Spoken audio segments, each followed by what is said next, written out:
An afternoon of tension on the floor of the legislature over the rights of transgender teens and a proposal to limit medical procedures. The bill, called the Let Them Grow Act, advances to the final round of debate, but not without suggestions of last-minute changes.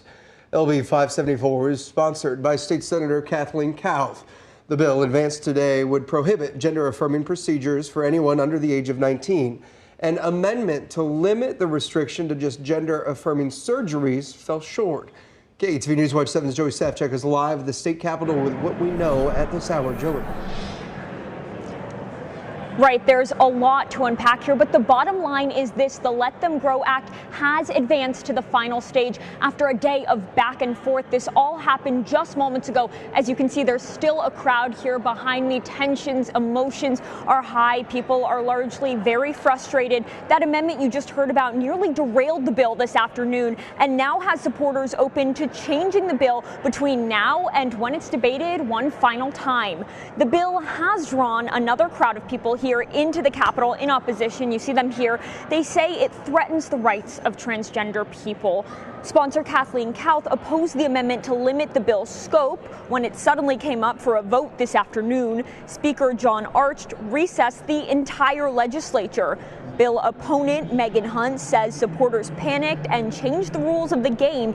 And there are hard feelings here. Senator Michaela Cavanaugh this afternoon says she will never speak again to some of the senators who supported the bill on second reading.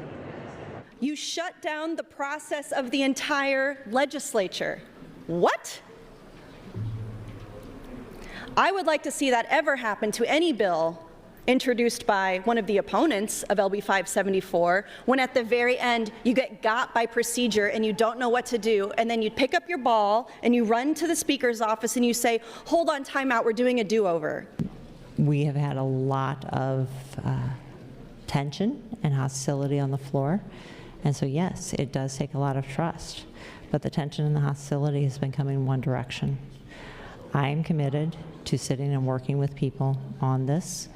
I have filed an amendment on final reading to make sure that if something happened, we would be able to adjust, and that's what we're going to do.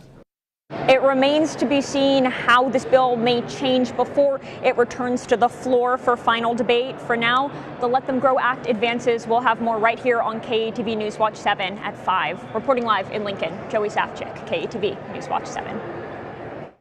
Joey, thank you. As she mentioned, lawmakers spent hours debating this issue on the floor, not just about how this will affect transgender children, but parental decisions in future generations. We really need to consider the precedent that this sets. But think about in 10, 20, 30, 40, 50 years, if another bill is introduced, maybe related to a vaccine, maybe related to any type of medical intervention, and we refer back to 574 as precedent that says, no, the legislature has deemed that yes, the government can overrule parental choice. This is about protecting children from dangerous consequences of decisions that they might make while they're dealing with stress and difficulty in their lives. Even Senator Hunt has acknowledged that teens are constantly changing their minds. Childhood and teen years are a time for trial and error, figuring out who you are. That changes frequently, and adults know that allowing children to make permanent, life-changing decisions is unwise.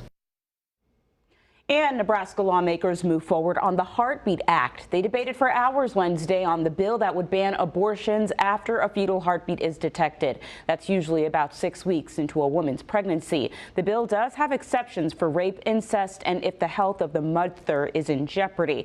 It goes through 2 more rounds of debate before a final vote.